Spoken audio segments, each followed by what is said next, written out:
হরে কৃষ্ণা, রাধে রাধে। আপনারা সবাই কেমন আছেন? আশা করছি সবাই ভালো আছেন, আমিও ভালো আছি এবং তোমাদের গোপাল সোনারাও ভালো আছে। গোপুর লাইফস্টাইলে আবারও একটা নতুন ভিডিও নিয়ে হাজির হয়ে গেছি। আজকের কিন্তু গোপুদের নিয়ে কোনো ভিডিও দেখাবো না। আজকের কিন্তু আমি সম্পূর্ণ একটা আলাদা ভিডিও নিয়ে এসেছি। আজ ছোট্ট গোপালের একটা লীলা কথা শোনাবো আপনাদের, তাহলে শুনতে থাকুন। চলো আমি শুরু করা যাক। লক্ষ্ণৌ নিবাসী পুনম দেবী ও তার দুই ছেলে ও তার শাশুড়ির সঙ্গে থাকতেন। আর শ্বশুরমশাই তাকে একটা ছোট্ট গোপাল সোনা এনে দিয়েছিলেন। আর তিনি ছোট্ট গোপাল সোনার পূজার নিষ্ঠা ভরে করতেন। সব সময়ই তাকে চোখে চোখে রাখতেন এবং তার যত্ন সহকারে সেবা করতেন। খুবই মন দিয়ে সেবা করতেন। তার শাশুড়ি মা অসুস্থ হওয়ার ফলে তাকে সমস্ত রকম সেবা করতে হতো এবং তিনি সেই সেবাটা মন দিয়ে করতেন। একদিন পুনম দেবী তার স্বামী ও দুই ছেলেকে নিয়ে বিয়ে বাড়ি যাবেন এবং প্রথমে তিনি ভাবলেন আজকের গোপাল সোনাকে কি আমি শয়নে দিয়ে যাব না। তারপর ভাবলেন এত তাড়াতাড়ি কি গোপাল সোনাকে শয়নে দেওয়াটা ঠিক হবে। তারপর ভাবলেন আমরা তো তাড়াতাড়ি চলে আসব, তাহলে এসেই শয়ন দেব। কিন্তু বিয়েবাড়ি বলে কথা, এত তাড়াতাড়ি কি আসা যায়? সবার কথা ফেলে তিনি তাড়াতাড়ি বিয়েবাড়ি দিয়ে আসতে পারলেন না। তাদের সমস্ত কাজ করে বাড়ি ফিরতে অনেকটাই রাত হয়ে গেল। তখন পুনম দেবী খুবই মন বিচলিত হতে লাগলো। তিনি ভাবলেন আজকের গোপাল সোনাটা বসেই থাকবে সারা রাত। কী করি এখন? কখন বাড়ি যাব? কখন শয়নে দিতে পারবো? আর তার খুব কষ্ট হতে লাগলো। কোনো কাজ পুনম দেবীর মনেই বসলো না। তিনি ভাবতে লাগলেন কি করা যায়, কি করা যায়? গোপাল কি এইভাবেই বসে থাকবে? আমি কখন বাড়ি ফিরবো? তো কিন্তু তারপর সমস্ত অতিথিদের ছেড়ে তাদের বাড়ি আসতে অনেকটাই রাত হয়ে গেল।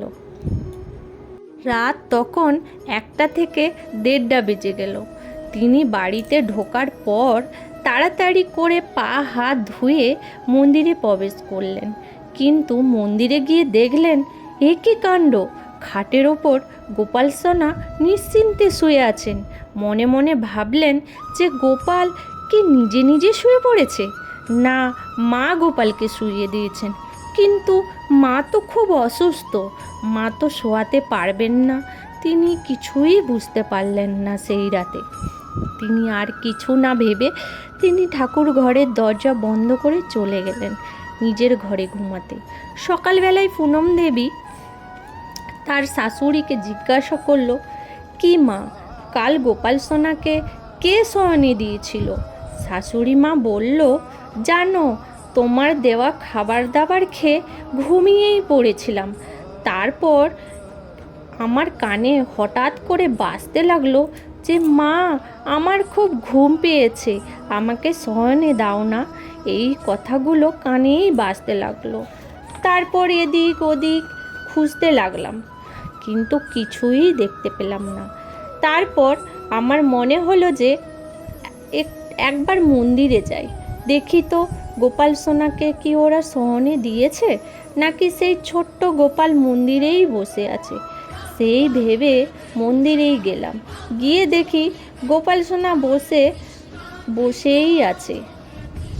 তুমি তো শয়নে দিয়ে যাওনি, এরপর থেকে তুমি যেখানেই যাবে গোপাল সোনাকে শয়নে দিয়ে যাবে, না হলে আমাকে বলে যাবে।